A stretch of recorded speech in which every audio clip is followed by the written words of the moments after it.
اس پارے کے شروع میں ہی قوم شعیب علیہ السلام کے سرکش سرداروں کی اس دھمکی کا ذکر ہے کہ جب انہوں نے کہا تھا کہ اے شعیب علیہ السلام ہمارے دین کی طرف پلٹ آؤ ورنہ ہم تمہیں اور تمہارے پیروکاروں کو جلا وطن کر دیں گے، اپنی بستی سے نکال دیں گے۔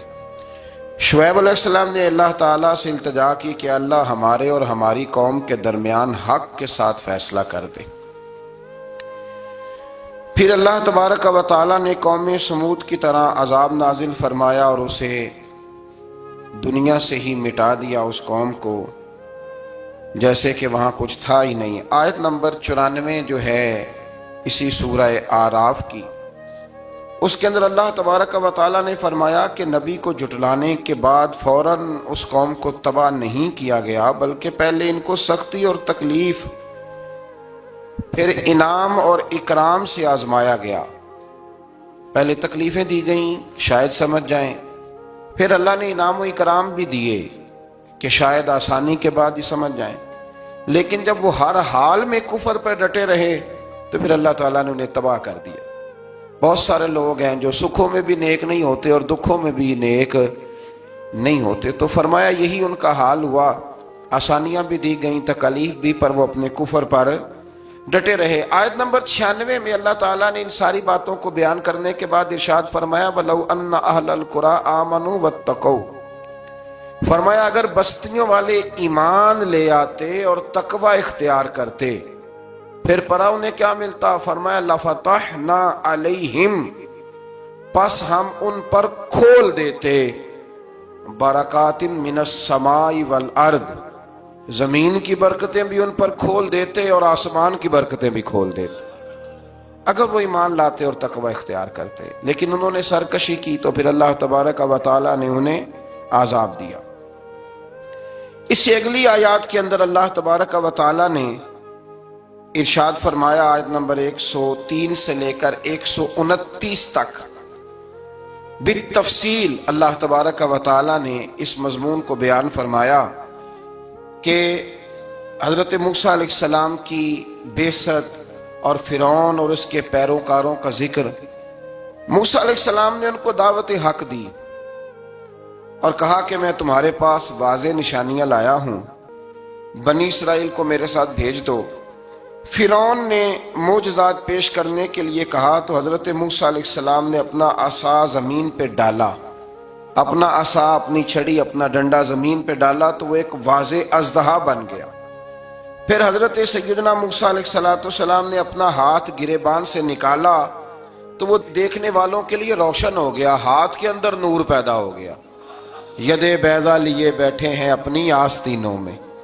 فرعون کے سرداروں نے حق کو قبول کرنے کی بجائے اسے جادو قرار دے دیا اور کہا کہ یہ تمہیں اپنے ملک سے نکالنا چاہتا ہے۔ انہوں نے کہا اس معاملے کو ذرا ڈھیل دو اور جادوگروں کو جمع کرو۔ جادوگر آئے، انہوں نے فرعون سے کہا کہ ہم حضرت موسیٰ کے مقابلے میں جادو تو دکھائیں گے معاذ اللہ، لیکن اگر ہم غالب آ گئے تو پھر ہمارا انعام کیا ہوگا؟ سودا پہلے طے کرنا ہے، کیا انعام ملے گا؟ اس نے کہا کہ اگر تم غالب آ گئے تو میں تمہیں اپنا قریبی بنا لوں گا۔ بادشاہوں کا قریبی ہونا بھی تو بڑی بات ہے نا، لوگ بڑے پاپڑ بیلتے ہیں قریبی ہونے کے لیے، اور یہ جو قریبی ہوتے ہیں نا، بالخصوص جو بادشاہوں کے قریبی ہوتے ہیں، بادشاہوں کی تباہی کا سبب بھی یہی لوگ ہی بنتے ہیں۔ یہ ان کو روز خبر دیتے ہیں کہ سب اچھا ہے، سب اچھا ہے، اور دنیا کے زیادہ تر حکمران انہی لوگوں کی وجہ سے تباہ ہوتے ہیں، چونکہ ان کا خود عوام سے رابطہ نہیں رہتا۔ اگر وہ خود عوام کے ساتھ ڈائریکٹ رابطہ کریں تو شاید انہیں اچھی اور صاف ستھری چیزیں سمجھنے کو مل جائیں۔ خیر، جادوگروں نے جب کہا ہمیں کیا دو گے تو اس نے کہا تمہیں قریبی بنا لوں گا۔ جادوگروں نے موسیٰ علیہ السلام سے کہا کہ آپ پہل کریں گے یا ہم پہل کریں؟ تو موسیٰ علیہ السلام نے کہا تم پہل کرو۔ جب جادوگروں نے اپنی رسیاں زمین پہ ڈالیں تو لوگوں کی نگاہوں کو سحر زدہ کر دیا، جادو کر دیا اور انہیں ڈروا دیا۔ انہوں نے کہا یہ تو بڑا جادو لے آئے۔ اللہ تعالیٰ نے حضرت موسیٰ علیہ السلام کو حکم دیا کہ آپ بھی اپنا عصا زمین پہ ڈالیں۔ ان کی رسیاں سانپ بن گئی تھی نا، دراصل وہ سانپ بنی نہیں تھی، لوگوں کی آنکھوں پر جادو ہو گیا تھا، انہیں سانپ نظر آ رہا تھا۔ فرمایا آپ بھی اپنا عصا زمین پہ ڈالیں۔ وہ عصا سانپ بنا اور جادوگروں کی ساری چیزوں کو نگل ہی گیا۔ ان کی بہت ساری رسیاں سانپ بنی تھی، ان کا ایک ہی عصا سانپ بنا اور سب کو نگل گیا۔ اس طرح کے معجزے کی حقانیت اور جادوگروں کا بطلان ثابت ہوا اور فرعونی رسوا ہو گئے۔ جادوگر سجدے میں گر گئے اور اللہ پر ایمان لے آئے۔ فرعون نے انہیں دھمکی دی کہ تم میری اجازت کے بغیر ایمان لے آئے ہو، میں تمہارے ہاتھ اور پاؤں مخالف سمت سے کاٹ دوں گا، یعنی الٹا ہاتھ کاٹ دوں گا، سیدھا پیر کاٹ دوں گا، میری بغیر اجازت ایمان لے آئے ہو، اور تمہیں سولی پہ بھی چڑھوا دوں گا۔ انہوں نے کہا کہ ایمان لانے کی پاداش میں تم ہمیں سزا دینا چاہتے ہو؟ پھر انہوں نے اللہ تعالیٰ سے صبر اور استقامت کی دعا کی۔ اس کے بعد فرعون نے بنی اسرائیل کے بیٹوں کو قتل کرنے کی اور بیٹیوں کو زندہ چھوڑنے کا حکم دے دیا۔ موسیٰ علیہ السلام نے قوم کو صبر کی تلقین کی اور کہا کہ نیک انجام اہل تقوی کے لیے۔ یہاں ایک لطیف بات ہمارے صوفیاء نے بھی لکھی ہے۔ صوفیاء کہتے ہیں کہ فرعون نے کلمہ نہیں پڑھا پر جادوگر کلمہ پڑھ گئے۔ وہ کس طرح کلمہ پڑھ گئے؟ تو کہنے لگے دراصل انہوں نے آتے ہی حضرت موسیٰ کا ادب بڑا کیا تھا۔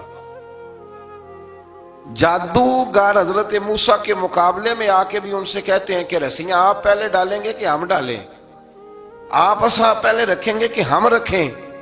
تو اتنا سا ادب کیا تو رب کریم نے فرمایا جو نبی کا ادب کرے وہ بے ایمان نہیں رہ سکتا، جو نبی کا ادب کرے وہ بے ایمان نہیں رہ سکتا، اور جو نبی کی بے ادبی کرے وہ ایماندار نہیں رہ سکتا۔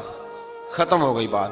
یہاں ہمارے صوفیاء نے یہ بات لکھی ہے کہ چونکہ انہوں نے آتے ہی کہا تھا کہ آپ پہلے ڈالیں گے یا ہم پہلے ڈالیں، تو حضرت موسیٰ سے انہوں نے پوچھ لیا، نبی کے پوچھے بغیر پہل نہیں کی، تو اللہ نے انہیں ایمان کی دولت عطا کر دی۔ ایک بات اور ذہن میں رکھیں کہ حضرت موسیٰ کے پاس عصا تھا، اژدہا بن جاتا تھا، لیکن پھر بھی جب فرعون نے حکم دیا کہ بیٹوں کو زندہ رکھو، بیٹیوں کو قتل کرو، تو اس وقت حضرت موسیٰ علیہ السلام نے وہ معجزہ نہیں دکھایا۔ جو مقام صبر ہوتا ہے وہ مقام صبر ہی ہوتا ہے۔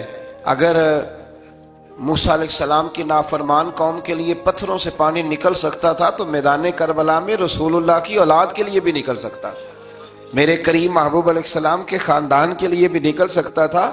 ہر جگہ معجزہ دکھانے کی نہیں ہوتی، کچھ مقام صبر بھی ہوتے ہیں۔ تو یہاں حضرت موسیٰ نے اپنی قوم کو صبر کرنے کی تلقین کی۔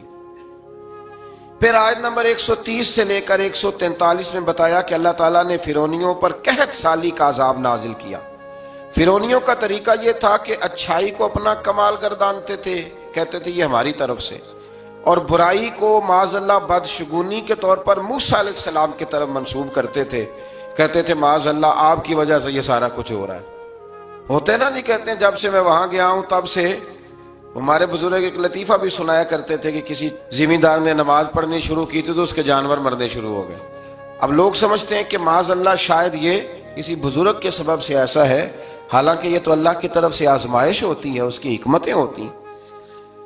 اللہ تبارک و تعالیٰ نے ان پر عذاب کیا نازل کیا؟ آیت نمبر 130 اور 143 کا بھی آپ سورہ اعراف کی پڑھیں تو اللہ تعالیٰ نے ان پر ٹڈیوں کا، جموں کا، مینڈکوں کا اور خون کا عذاب نازل کیا۔ یہ کس قسم کا عذاب ہے؟ جمعیں پڑ گئیں، ٹڈیاں آ گئیں، یہ اللہ نے عذاب نازل کیا۔ جب وہ عذاب میں مبتلا ہوئے تو موسیٰ علیہ السلام سے کہا کہ آپ اللہ سے دعا کریں کہ ہم سے یہ عذاب ٹل جائے، اگر ایسا ہوا تو ہم ایمان لے آئیں گے، بنی اسرائیل کو بھی آزاد کر دیں گے۔ لیکن موسیٰ علیہ السلام کی دعا کے نتیجے میں جب عذاب ٹل جانے کے بعد فرعونی پھر اپنے وعدے سے پھر گئے۔ بنو قریظہ والوں نے بھی کئی دفعہ حضور سے وعدے کیے پر اپنے وعدوں پر قائم۔ ایک بات آپ سے یہاں روک کے عرض کر دوں، ہم بھی کئی دفعہ کہتے ہیں ذرا بریک کبھی گاڑی کی نہیں نہ لگتی تو ہم ارادہ کرتے ہیں کہ آج سے ہی نماز شروع کر دینی ہے۔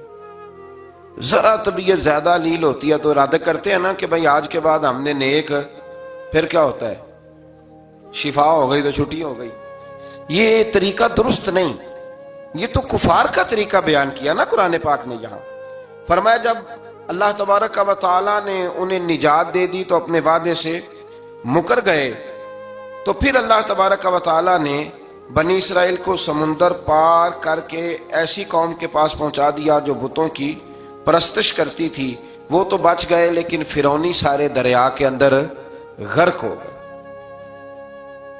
حضرت موسیٰ علیہ السلام سے کہنے لگے کہ ہمارے لیے بھی ایک خدا بنا دیجئے۔ حضرت موسیٰ علیہ السلام نے فرمایا بت پرستی کرنے والے جاہل ہیں۔ یہ بت پرست قوم کے پاس جب گئے نا بنی اسرائیل والے، بت پوجتے ہوئے دیکھا تو کہنے لگے ہمارے لیے بھی سامنے بنا کے رکھ دو۔ فرمایا یہ تو جاہل ہیں، تم انہیں دیکھ کے اثر قبول کر رہے ہو، اور اپنی جاہلیت کے باعث یہ ہلاک ہونے والے بھی ہیں۔ پھر اللہ تعالیٰ نے بنی اسرائیل پر اپنی نعمتوں کا ذکر فرمایا، اور موسیٰ علیہ السلام نے اپنی قوم میں ہارون علیہ السلام کو اپنا جانشین فرمایا اور کوہ طور پر تشریف لے گئے۔ اللہ نے فرمایا وہاں آ جائیں، میں آپ کو تورات عطا کرتا ہوں۔ 40 دن کا یہ عرصہ تھا۔ موسیٰ علیہ السلام نے وہاں پہ جا کے، وہ سارا واقعہ بھی انہی آیات میں ہے کہ حضرت موسیٰ نے عرض کیا تھا کہ رب ارنی، یا اللہ میں تجھے دیکھنا چاہتا ہوں، تو فرمایا لن ترانی، تو نہیں دیکھ سکتا۔ وہ بھی یہاں اللہ نے ذکر فرمایا۔ پھر اللہ تعالیٰ نے اپنی ایک تجلی جب کوہ طور پہ ڈالی تو حضرت موسیٰ علیہ السلام تاب نہ لا سکے اور بے ہوش ہو گئے، اور پہاڑ بھی ریزہ ریزہ ہو گیا۔ اس کا ذکر بھی اللہ نے انہی آیات میں فرمایا۔ آیت نمبر 144 سے 155 تک حضرت موسیٰ علیہ السلام کو رسالت عطا کرنے، کلیم اللہ کا منصب عطا کرنے، تورات عطا کرنے کا ذکر ہے۔ آگے چل کے بتایا کہ جو متکبر لوگ ہیں نا، وہ آیات الہیہ سے منہ پھیرتے، اور جو لوگ اللہ کی آیات اور قیامت کو جھٹلاتے ہیں ان کے اعمال باطل ہیں۔ پھر موسیٰ علیہ السلام کے کوہ طور پر قیام کے عرصے میں بنی اسرائیل کے زیورات سے بچڑا بنا کر اسے معبود بنانے کا ذکر ہے۔ ان میں ایک جادوگر تھا سامری، سنا ہے سلالہ میں اس کی قبر ہے۔ حضرت موسیٰ کوہ طور پہ چلے گئے تو اس نے پیچھے سے نا سونے کا ایک بچڑا بنا لیا، اس میں سونے کی تاریں اس کے منہ میں لگائیں، ہوا چلتی تھی تو بجتی تھی۔ اتنے کمزور عقیدے کی یہ قوم تھی کہ انہوں نے فٹافٹ ماننا شروع کر لیا، فٹافٹ ماننا، کہنے لگے یہ ٹھیک ہے۔ چنانچہ موسیٰ علیہ السلام جب واپس آئے تو قوم پر غصے اور افسوس کا اظہار فرمایا اور کہا میرے پیچھے تم نے ایسا برا کام کیا۔ انہوں نے تورات کی تختیاں بھی زمین پہ ڈالیں اور اپنے بھائی ہارون علیہ السلام کا سر پکڑ کے اس سے جواب طلبی کی۔ انہوں نے کہا اے میرے ماں جائے، بڑے خوبصورت لفظ ہے قرآن پاک، اے میرے ماں جائے، اے میرے بھائی، قوم نے مجھے بے بس کر دیا اور قریب تھا کہ یہ مجھے قتل بھی کر دیتے۔ اب آپ مجھ پر سختی کر کے دشمنوں کو ہنسنے کا موقع نہ دیں، کبھی بھی دشمنوں کو اپنے اوپر ہنسنے کا موقع نہ دینا چاہیے۔ پھر آیت نمبر 151 میں موسیٰ علیہ السلام کی دعا اور کلمات استغفار کا ذکر ہے۔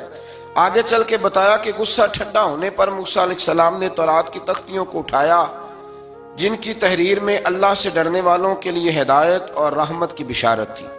آیت نمبر 156 سے لے کر 158 تک میں موسیٰ علیہ السلام کی دعا کا ذکر ہے، جس میں انہوں نے اپنی قوم کے لیے اللہ تعالیٰ سے دنیا اور آخرت کی بھلائی مانگی۔ اللہ تعالیٰ نے فرمایا یہ کامل نعمت میں ان لوگوں کو عطا کروں گا جو ایمان کے ساتھ تقوی بھی اختیار کریں گے، یہ انہیں ملے گی نعمت، اور پھر وہ زکوٰۃ دیں گے اور اس عظیم رسول یعنی نبی کریم صلی اللہ تعالی علیہ وآلہ وسلم کی وہ پیروی کریں گے۔ یہ آیت نمبر 158 ہے، یہ سورہ آراف کی۔ چونکہ حضور علیہ السلام کی بڑی عظمتوں کا اللہ کریم نے یہاں ذکر ارشاد فرمایا ہے، اور ایک تفصیل ہے نبی کریم صلی اللہ تعالی علیہ وسلم کی سیرت مبارکہ کی۔ اللہ تبارک و تعالیٰ کبھی توفیق دے، اللہ تعالیٰ کبھی ہمت دے تو ان آیات پر غور کریں تو وہ نعتیں جو قرآن نے بیان کی ہیں حضور کی، وہ بھی بڑی شاندار ہیں۔ قرآن مجید میں اللہ کریم نے فرمایا جو لوگ پیروی کریں گے اس رسول کی جو بغیر پڑھے ہوئے دنیا میں آئے ہیں، دنیا میں آ کے کسی سے پڑھا بے پڑھے رسول کی جو پیروی کریں گے۔ کون سے رسول؟ الذی یجدونہ مکتوبا عندہم فی التوراۃ والانجیل، فرمایا یہ وہ رسول ہیں جن کو لکھا ہوا تورات میں بھی پائیں گے اور انجیل میں بھی پائیں گے ان کی شان۔ وہ نبی کیا کریں گے؟ یأمرہم بالمعروف وینہاہم عن المنکر، وہ انہیں نیکی کا حکم کرتا ہے اور برائی سے منع فرماتا ہے۔ ویحل لہم الطیبات، اور نبی پاک ان پر حلال چیزوں کو، پاک چیزوں کو حلال کرتے ہیں اور گندی چیزوں کو ان پر حرام کرتے ہیں۔ حلال حرام کا اختیار اللہ نے رسول پاک کو بھی عطا فرمایا ہے، حضور کو بھی اللہ نے اختیار دیا۔ اسی لیے تو حضور کسی کو کہہ دیتے تھے چل تو نہ 5 نہ پڑھنا تو 2 ہی پڑھ لینا، یہ بھی حضور نے فرمایا، ایک بندے نے روزہ توڑ لیا تو فرمایا کھجوریں مجھ سے لے جا اور گھر جا کے کھا لے، روزہ بھی تو نہیں توڑا ہے تحفہ مجھ سے لے جا، گھر جا کے کھا، تیرا کفارہ ادا ہو جائے۔ نبی پاک صلی اللہ علیہ وسلم نے بڑی ساری جگہوں پہ اس اختیار کو، تو قرآن مجید نے کہا وَيُحِلُّ لَهُمُ الطَّيِّبَاتِ، پاک جتنی چیزیں پاک تھیں وہ میرے نبی نے تم پر حلال کر دی، وَيُحَرِّمُ عَلَيْهِمُ الْخَبَائِثِ، اور جو گندی چیزیں تھیں ناپاک تھیں وہ نبی پاک نے تم پر حرام کی ہیں، جو پہلے ہی ٹھیک نہیں تھی وہ حضور نے حرام فرمائی۔ اور پھر بڑے خوبصورت لفظ ہیں، اگر آپ جاگ کے سنیں تو فرمایا وَيَدَعُ عَنْهُمْ، اور وہ ان پر سے اتارتے ہیں اِسْرَهُمْ وَالْأَغْلَالَ الَّتِي كَانَتْ عَلَيْهِمْ، فرمایا نبی پاک ان سے ان کا بوجھ اتارتے ہیں اور کاٹتے ہیں وہ زنجیریں جن میں یہ لوگ جکڑے ہوئے تھے، غلامی کی زنجیریں، سخت ترین احکام کی زنجیریں۔ فرمایا میرے رسول تو دنیا میں زنجیریں کاٹنے کے لیے آئے، حضور نے لوگوں کی زنجیریں کاٹ دی۔ فرمایا فَالَّذِينَ آمَنُوا بِهِ وَعَزَّرُوهُ وَنَصَرُوهُ، فرمایا جو لوگ اس نبی پر ایمان لائیں گے، ان کی تعظیم کریں گے، ان کے دین کی مدد کریں گے، وَاتَّبَعُوا النُّورَ الَّذِي أُنزِلَ مَعَهُ، اور اس نور کی پیروی کریں گے جو ہم نے نبی پاک کے ساتھ اتارا ہے۔ وہ کیا ہے؟ حضور کے ساتھ کیا اترا ہے؟ قرآن مجید۔ فرمایا جو اس کی پیروی کریں گے اولئک ھم المفلحون، یہی لوگ ہیں کامیاب ہونے والے۔ اور اگلی آیت میں فرمایا محبوب آپ کہہ دیں، آج پھر کھل کے اعلان کر دیں، کیا کہا قل یا ایھا الناس انی رسول اللہ الیکم جمیعا، فرمایا لوگوں کو بتا دیں کہ میں ایک قبیلے کا، ایک گروہ کا، ایک ملک کا نہیں، میں سارے انسانوں کا رسول بن کے آیا ہوں، تمام انسانوں کی طرف۔ اور حضور نے اعلان فرمایا، خود بخاری کا لفظ ہے، فرمایا ارسلت الی الخلق، فرمایا میں صرف انسانوں کا نہیں، جس کو اللہ نے پیدا کیا ہے میں ان سب کا رسول بن کے دنیا میں آیا، سب کا رسول بن کے میں دنیا میں آیا ہوں۔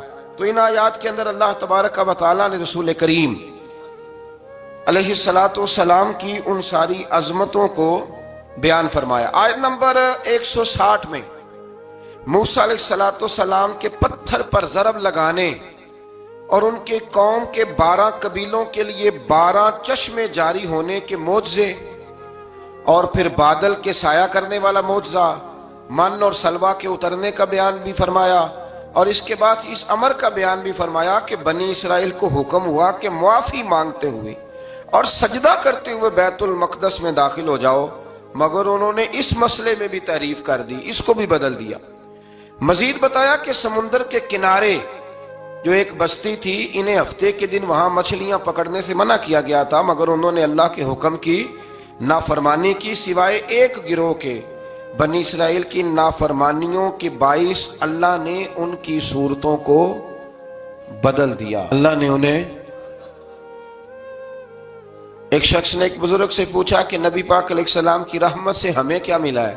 معاذ اللہ، اگر میں ابھی پوچھوں کہ حضور کی رحمت سے کیا ملا ہے، تو بزرگ کہنے لگے کہ اس طرح کر، شام کو گھر جانا اور آئینے کے آگے کھڑے ہونا اور اپنے پچھلی زندگی کے سارے اعمال دیکھنا اور پھر اپنا چہرہ دیکھنا، اگر بدلا نہیں نا تو سمجھ لے میرے رسول کی رحمت سے حصہ ملا ہوا ہے، تجھے میرے کریم محبوب کی رحمت سے حصہ ملا ہوا ہے۔ ورنہ وہ نافرمانی کرتے تھے تو ان کے چہرے بدل جاتے تھے، دروازوں پہ لکھا جاتا تھا۔ سنگیوں بتاؤ نا، اگر آج بھی یہ حال ہو تو کون کسی کو منہ دکھانے کے قابل رہے؟ کون کسی کو منہ دکھانے؟ دعا فرمائیں اللہ محبوب کی غلامی میں ہمیں پختگی نصیب فرمائے۔ پھر اللہ تبارک و تعالیٰ نے آیت نمبر 168 میں اور 167 میں یہود کے برے اعمال کا سبب ان کی جمعیت کے منتشر ہونے اور ان پر جابر لوگوں کے مسلط ہونے کا ذکر فرمایا۔ بعد والی آیات میں ان کے برے جانشینوں کا ذکر کیا جو رشوت لے کر اللہ تعالیٰ کی آیات میں رد و بدل کر دیتے تھے۔ ان سب برائیوں کے باوجود اس مغالطے اور خود فریبی کا شکار تھے کہ وہ بخشے جائیں گے۔ اللہ اکبر۔ اللہ تعالیٰ نے فرمایا کہ آخرت کا گھر صرف متقیوں کے لیے اور اللہ کے فرما بردار بندوں کے لیے۔ آیت نمبر 172 میں اس امر کا بیان ہے کہ اللہ تعالیٰ نے بنی آدم کی ارواح کو ایک جگہ پہ جمع کیا تھا، اور جمع کر کے پوچھا الستو بربکم، کیا میں تمہارا رب نہیں؟ تو سب نے بیک زبان کہا قالوا بلا، ہاں مالک تو ہی ہمارا رب ہے۔ وہاں گواہی دی اور یہاں آ کے مکر گئے، وہاں گواہی دی اور یہاں مکر گئے۔ تو ہمارے بزرگوں نے لکھا ہے اس وقت بھی سب سے پہلے جس روح نے گواہی دی وہ میرے اور آپ کے پیارے رسول کی روح ہے مبارک، سب سے پہلے۔ اور حضور نے فرمایا جو روحیں وہاں ایک دوسرے کو جانتی تھی وہ یہاں بھی ایک دوسرے کو۔ داتا گنج بخش علی اجویری رحمت اللہ لکھا ہے کہ حضرت حرم بن حیان کہتے میرا میں حضرت اویس کرنی سے ملوں، تو کہتے میں ان کے پیچھے یمن گیا تو وہ یمن سے مکے چلے گئے، میں مکے گیا تو وہ مدینے آ گئے، میں مدینے گیا تو وہ مصر چلے گئے، وہاں سے وہ پھر یمن آ گئے۔ بالآخر میں نے نہر فرات کے کنارے انہیں دیکھ ہی لیا، وضو کر رہے تھے، میں نے ان کو سلام لیا تو میرا ارادہ تھا سلام کے بعد پوچھوں گا کہ آپ ہی اویس کرنی ہے؟ کہتے میں نے السلام علیکم کہا تو وضو سے فارغ ہو کر کہنے لگے وعلیکم السلام یا حرم بن حیان۔ تو میں نے کہا حضور آپ مجھے کیسے جانتے ہیں؟ میں تو پہلی دفعہ ملا ہوں۔ کہنے لگے میں اویس کرنی ہوں، تو حرم بن حیان ہے، میں تجھے جانتا ہوں۔ کہا حضور کس طرح؟ فرمایا عارف تو روحی من روحی کا، میری روح تیری روح کی واقف ہے، میری روح تیری روح کی کن فیکون تے کل دی گل لے۔ وہ درویش نے کہا تھا نا کن فیکون تے کل دی گل لے، اسی اگے پریت رلائی۔ ہمارا تو پرانا جرانہ ہے بھائی، کن فیکون تے کل دی گل لے۔ اللہ تبارک و تعالیٰ سمجھنے کی توفیق عطا فرمائے۔ یہاں بڑے لطیف نقطے ہیں، بڑی باتیں ہیں، پر انشاءاللہ تعالیٰ کسی وقت کریں گے۔ اس آیت پہ بڑا کچھ لکھا ہے ہمارے بزرگوں نے، اور کمال کر دیا جس نے جو لکھا۔ بہرحال پھر آگے چل کے اللہ تعالیٰ نے ارشاد فرمایا آیت نمبر 175 میں، بغیر نام لیے ایک شخص کا ذکر فرمایا۔ بعض بزرگوں نے کہا وہ بلم بن بورا ہے، اور بعض نے کہا امیہ بن خلف ہے، اور بعض نے کہا ابو عامر فاسق ہے۔ ان تینوں میں سے ایک برائی ان تینوں میں مشترک تھی، تینوں میں وہ جرم پایا جاتا تھا، وہ یہ تھا کہ ان کے پاس علم بھی تھا، زہد اور ریاضت بھی تھی بلم بن بورا کے پاس، لیکن حضرت موسیٰ کے حسد کی وجہ سے تباہ ہو گیا۔ اسی طرح امیہ اور ابو عامر نبی پاک علیہ السلام کے حسد کی وجہ سے تباہ ہو گئے۔ کچھ لوگ صرف حسد کی وجہ سے ہی، پتہ ہے آپ کو، کچھ لوگ حسد کی وجہ سے تباہ ہو جاتے ہیں۔ ایک بادشاہ بڑا کنجوس تھا، تو اس کے سامنے ایک شخص اکثر آیا کرتا تھا، تو کسی نے اس سے کہا کہ بادشاہ سے انعام وصول کرو۔ اس نے کہا یہ بڑا کنجوس ہے، پر چلو اللہ نے مجھے بھی بڑا ذہن دیا، انعام لے ہی لیتے ہیں۔ تو کہنے لگا بادشاہ کا بھی انعام ہی دے دیا کر۔ بادشاہ کہنے لگا پہلے میرے سوال کا جواب دے پھر انعام دوں گا۔ اس نے سوال ہی ایسا سخت پوچھنا تھا کہ انعام بنے ہی نہ۔ حضرت رومی نے لکھا ہے کہ بادشاہ سلامت پوچھو سوال۔ تو بادشاہ کہنے لگا مجھے میرے ہاتھ کی ہتھیلیاں، ان میں بال کیوں نہیں؟ پشت پہ ہے تو ہتھیلی پہ کیوں نہیں؟ اس نے بھی پھر کمال ہی جواب دیا، کہنے لگا آپ سخی بڑے ہیں، وہ دے دے کے نا بال سارے گھس گئے ہیں، وہ دے دے کے گھس گئے ہیں۔ بادشاہ کو بڑا ہی غصہ آیا، پتا تو اسے تھا نا میں کنجوس ہوں، بڑا غصہ آیا کہ تو سخی بڑا ہے تو دے دے کے تیرے ہاتھوں کے بال۔ غصے سے کے ساتھ کہنے لگا تو تیرے ہاتھوں میں کیوں نہیں بال؟ کہنے لگا بادشاہ تو نے دیا بڑا ہے تو میں نے لیا بڑا ہے، تیرے دے دے کے گھس گئے ہیں تو میرے لے لے کے گھس گئے ہیں۔ تو اس کو اور غصہ آیا، کہنے لگا تو یہ جو سارے بیٹھے ہیں یہ دربار میں ادھر بھی تو ان کے ہاتھوں پہ بال کیوں نہیں؟ کہنے لگا بادشاہ تو دیتا رہتا ہے میں لیتا رہتا ہوں تو یہ ہاتھ ملتے رہتے ہیں، ان کے مال مال کے گھس گئے ہیں۔ تو بادشاہ کہنے لگا بندہ تو سیانا ہے، تجھے کچھ نہ کچھ دینا ہی پڑے گا۔ تو اس نے دیا اسے۔ تو کچھ لوگوں کے نا مال مال کے ہی اللہ دیتا ہے نوازتا ہے، پر ان کے حسد کر کر کے یہ ہاتھ گھس جاتے ہیں، بیٹھ کے نا پروگرام بناتے رہتے ہیں، اس نے ایسا کیا اس لیے آگے نکل گیا، اس نے یہ کیا۔ ایک صاحب مجھے ایک شخص کے بارے میں خبر دینے لگا، کہنے لگا وہ فلانا کیا، پھر اس نے ایسا کیا، تو پھر وہ جیک لگا، پھر وہ سیاست کی تو آگے نکل گیا۔ میں کہ پتا تھے تینوں بھی سارا ہی سی تھے، تم ہی لا لینا سی، کیونکہ تم بڑی باریک خبر دے رہا ہے کہ یہاں سے اس نے ایسے کیا تو پھر اس طرح کر کے اس نے ایسے کیا۔ ایسا نہیں ہوتا، جڑیاں گڈیاں آپ پہ ہی اڈیاں، او نہ چڑھن اونچائیاں، او خی گڈیاں اونچیاں اڈیاں جڑیاں سائیاں آپ چڑھائیاں۔ یہ سمجھ لو، وَتُعِزُّ مَن تَشَاءُ وَتُذِلُّ مَن تَشَاءُ بِيَدِكَ الْخَيْرُ، اس لیے یہ الجھا نہ کریں۔ تو حسد کی وجہ سے یہ لوگ پیچھے رہ گئے، اللہ تعالیٰ ہمیں حسد سے محفوظ فرمائے۔ آیت نمبر 179 میں اللہ تعالیٰ کی نعمت عقل کو قبولیت ہدایت کے لیے استعمال نہ کرنے والوں کو چوپایوں سے بدتر قرار دیا گیا۔ جو عقل اور شعور رکھنے کے باوجود استعمال نہیں کرتے، فرمایا جانوروں سے برے ہیں۔ ان کے دل ہیں مگر وہ حق کے دلائل کو سمجھتے نہیں۔ رب فرماتا ہے ان کے پاس آنکھیں ہیں پر آیات الہی کو دیکھتے نہیں، ان کے پاس کان ہیں پر دعوت حق کو سنتے۔ آیت نمبر 180 میں اللہ تعالیٰ کے اسماء حسنہ کے ساتھ پکارنے کا ذکر ہے کہ رب کو پیارے پیارے ناموں کے ساتھ پکارا کرو۔ رحمان کہہ کے پکارو، رحیم کہہ کے پکارو، ستار اور غفار کہہ کے پکارو۔ اللہ اکبر۔ آیت نمبر 186 سے 188 میں منکرین کے قیامت کے بارے میں پوچھنے اور قیامت کے اچانک آنے کا ذکر ہے۔ رسول اللہ صلی اللہ علیہ وسلم کو بارگاہ ربوبیت میں عجز و نیاز کی تعلیم دیتے ہوئے فرمایا کہ اے محبوب آپ یہ کہہ دیں کہ میں اپنی ذات کے لیے خود سے کسی نفع اور نقصان کا مالک نہیں ہوں مگر جو اللہ چاہے، اور اگر میں اپنی ذات سے غیب کو جانتا تو میں آج خود خیر کثیر جمع کر لیتا اور مجھے کوئی تکلیف نہ پہنچتی۔ یعنی غیب کے علوم اور ساری نعمتیں رب ہی عطا کرتا ہے، رب ہی عطا کرتا ہے، اور کبھی بھی کوئی تکلیف پہنچے تو اس کی قضاء و قدر سے پہنچتی ہے۔ یہ اللہ کی قدرت ہوتی ہے، اگر کبھی کسی کو کوئی تکلیف، زیادہ تر تکلیفیں اس کے پیاروں کو پہنچتی ہیں، مطلب یہ تو نہیں نا کہ وہ ناراض ہے، اس میں کوئی اس کی حکمت ہے۔ آیت نمبر 199 اور 190 میں بتایا کہ تمام بنی آدم کو ایک جان حضرت آدم علیہ السلام سے پیدا کیا ہے اور اسی سے اس کا جوڑا بھی بنایا تاکہ وہ اس سے سکون حاصل کریں، اور جب بیوی امید سے ہو تو میاں بیوی تندرست لڑکے کی دعا کرتے ہیں اور شکر ادا کرنے کا اقرار کرتے ہیں، لیکن جب اللہ تعالیٰ ان کو عطا کرتا ہے تو یہ لوگ اس کے ساتھ شریک بنا لیتے ہیں۔ اس کے بعد والی آیات میں کفار کے معبودان باطل کے عجز، کمزوریوں اور احتیاج کا ذکر فرمایا۔ دیکھیں نا آپ، جب تک تو بچہ پیدا نہیں ہوتا تو دعائیں ہوتی رہتی ہیں، اور جب پیدا ہو جاتا ہے تو پھر ڈھول بجنے شروع ہو جاتے ہیں۔ کئی دفعہ دل کرتا ہے پوچھنے کو کہ یار یہ تمہیں اللہ تعالیٰ نے دیا ہے نا، تو چاہیے تو یہ تھا کہ بچہ پیدا ہوتے ہی سجدے میں گر جاتے۔ اگرچہ یہ طریقہ کفار کا بیان کیا یہاں، لیکن مسلمانوں کی تعلیم کے لیے بیان ہو رہا ہے۔ اکثر بھائی میں نے 6 من مٹھائی بانٹ ڈالی، اتنا میں نے کیا، تو بھائی نفل کتنے پڑے، اس پر کوئی توجہ نہیں ہے۔ اسی طرح کا ہمارا معاملہ یہ ہے کہ جب تک تو کوئی بندہ بیمار رہتا ہے تو دعائیں چلتی رہتی ہیں، اور تندرست ہو کے آ جائے تو اب وہ بھول جاتا ہے۔ اللہ تبارک و تعالی ہمیں ہر حال میں اپنی یاد کی توفیق عطا فرمائے۔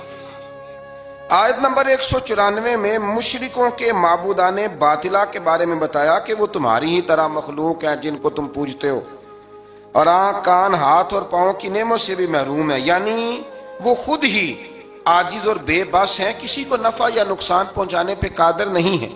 یہ چیزیں اللہ تعالیٰ کے اختیار میں۔ آیت نمبر 199 میں اخلاق حسنہ کی جامع ترین تعریف اللہ تعالیٰ نے سرکار دو عالم صلی اللہ علیہ وسلم سے فرمایا، جو قصوروار معذرت طلب کرتے ہوئے آپ کے پاس آئے اسے معاف کر دیجیے۔ محبوب جو معافی مانگے اسے معاف کر دیجیے، اچھی باتوں اور نیک کاموں کا حکم دیجیے، اور ناسمجھ لوگوں سے الجھنے کی بجائے رخ انور پھیر لیجیے، اور اگر شیطان وسوسہ اندوزی کرے تو اعوذ باللہ پڑھیے، اللہ کے ذکر سے شیطان کے شر سے پناہ حاصل ہو جائے گی۔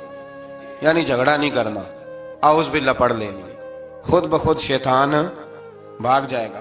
سورہ اعراف کے آخر میں آیت نمبر 204 میں اللہ نے فرمایا، جب قرآن پڑھا جائے تو غور سے سنو اور خاموش رہو تاکہ تم پر رحم کیا جائے۔ اللہ تبارک و تعالیٰ توفیق عطا کرے۔ آگے سورہ انفال شروع ہو جاتی ہے اسی پارے کے آخر میں۔ یہ سورہ انفال جو ہے یہ مدنی سورت ہے، اور عربی زبان میں انفال کہتے ہیں مال غنیمت کو۔ تو اس میں چونکہ مال غنیمت کا بیان ہے، اور اس کے ساتھ ساتھ اللہ تبارک و تعالیٰ نے اس میں جنگ بدر کے احوال کو، واقعات کو بڑی تفصیل سے بیان کیا۔ اس کی آیت نمبر 2 سے کامل مومنوں کی صفات بیان کی گئی ہیں۔ اس میں اللہ تعالیٰ نے فرمایا کہ جو کامل مومن ہیں وہ اللہ تعالیٰ سے ڈرتے ہیں، آیات الہی سن کر ان کے ایمان کو تقویت ملتی ہے۔ وَإِذَا تُلِيَتْ عَلَيْهِمْ آیَاتُهُ زَادَتْهُمْ ایمانا، جب اللہ کی آیتیں پڑھی جاتی ہیں تو ان کے ایمان بڑھتا ہے، یعنی ان کے ایمان میں پختگی آ جاتی ہے۔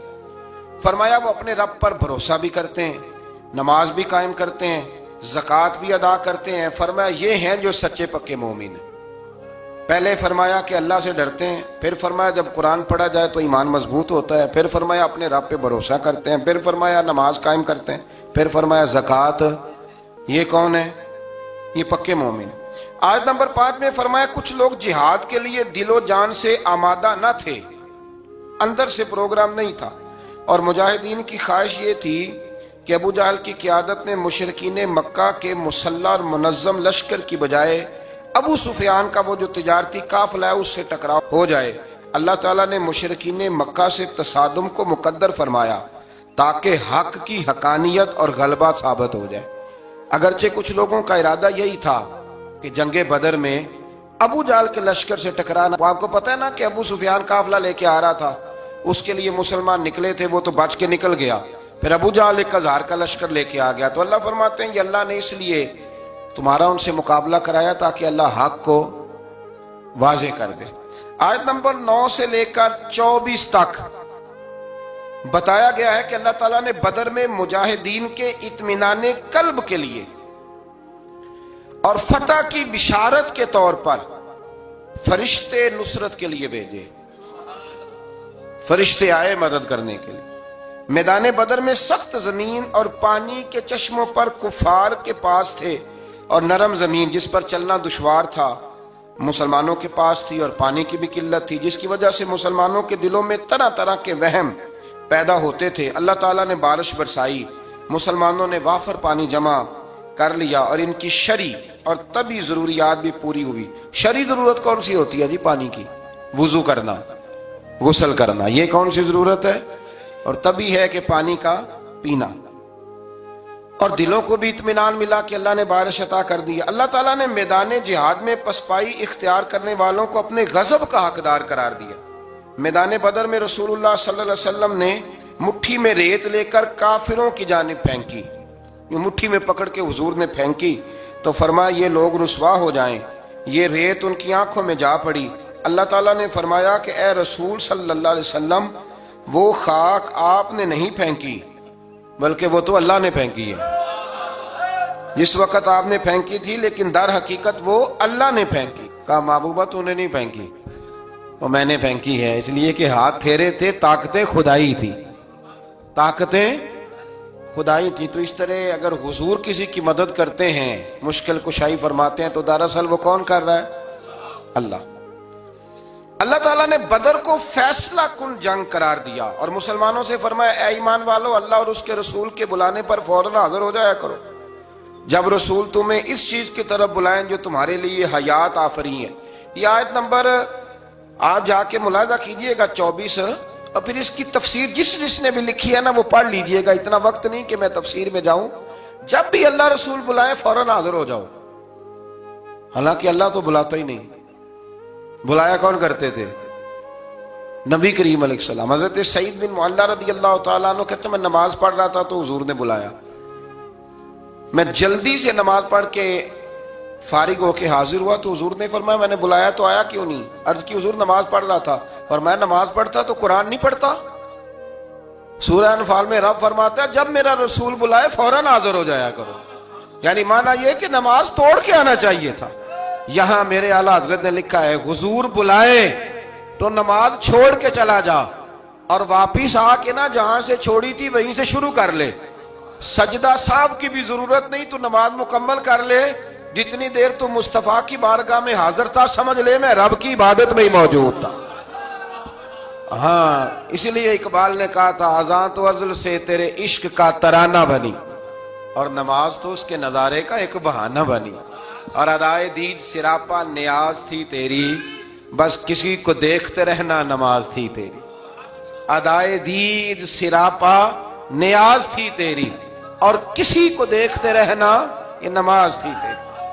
آیت نمبر 25 میں فرمایا یہ مت سمجھنا کہ ظالموں کے فتنے کا وبال صرف ان لوگوں تک محدود رہے گا، اگر عمل بالمعروف اور نہی عن المنکر کا عمل رک گیا تو اس کے اثرات باقی معاشرے کو بھی بھگتنے پڑیں گے۔ یہ آیت نمبر 25 ہے۔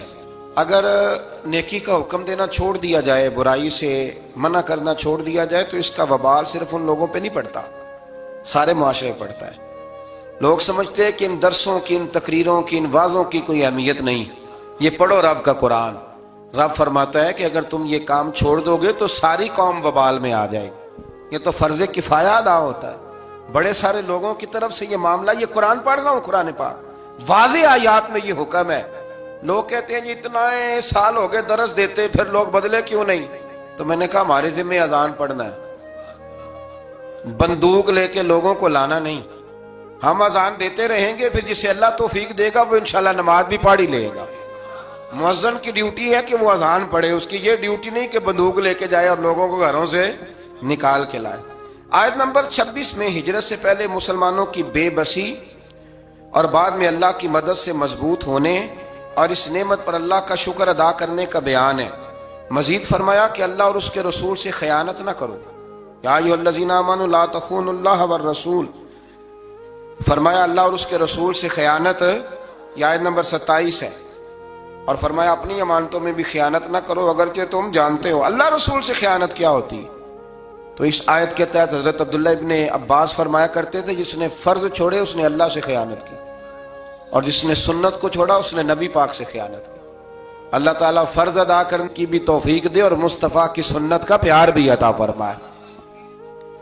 آیت نمبر 30 میں ہجرت کے موقع پر مشرکین مکہ نے اپنی پارلیمنٹ میں، دار الندوہ جو ان کی پارلیمنٹ تھی جس میں وہ بیٹھتے تھے، رسول اللہ صلی اللہ علیہ وسلم کے بارے میں وہاں بیٹھ کے جو مشاورت کی تھی اس کے احوال اللہ نے بیان کرتے ہوئے فرمایا اس وقت کو یاد کرو جب کافر آپ کے خلاف سازشیں کر رہے تھے تاکہ آپ کو قید کریں یا معاذ اللہ ثم معاذ اللہ قتل کریں یا جلا وطن کریں۔ کیا خوبصورت انداز ہے۔ رب فرماتا ہے وہ اپنی سازشوں میں لگے ہوئے تھے اور اللہ تعالیٰ اپنی خفیہ تدبیر فرما رہا تھا، اور اللہ بہترین تدبیر کرنے والا ہے۔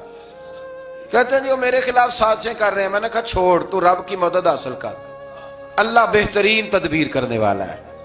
آیت نمبر 32 سے 35 میں فرمایا کفار مکہ اپنی سرکشی کی وجہ سے اس طرح کے مطالبات کرتے تھے کہ اگر آپ کے پاس یہ قرآن حق ہے تو اللہ سے دعا کیجئے کہ ہم پر آسمان سے پتھر برسائے یا ہمیں دردناک عذاب دے۔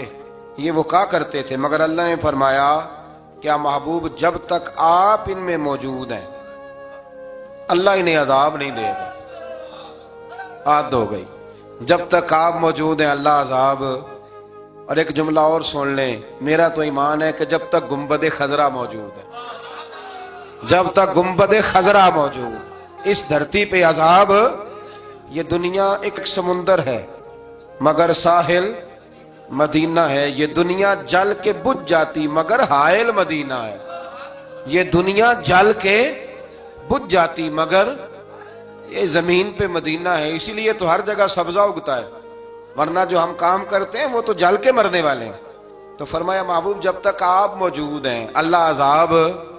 او سجنوں ادھر آنکھیں کھول کے سننا، اگر حضور موجود ہوں، اگر حضور موجود ہوں تو رب کافر کو عذاب نہیں دیتا تو محمد عربی کے غلاموں کو کیوں عذاب دے گا؟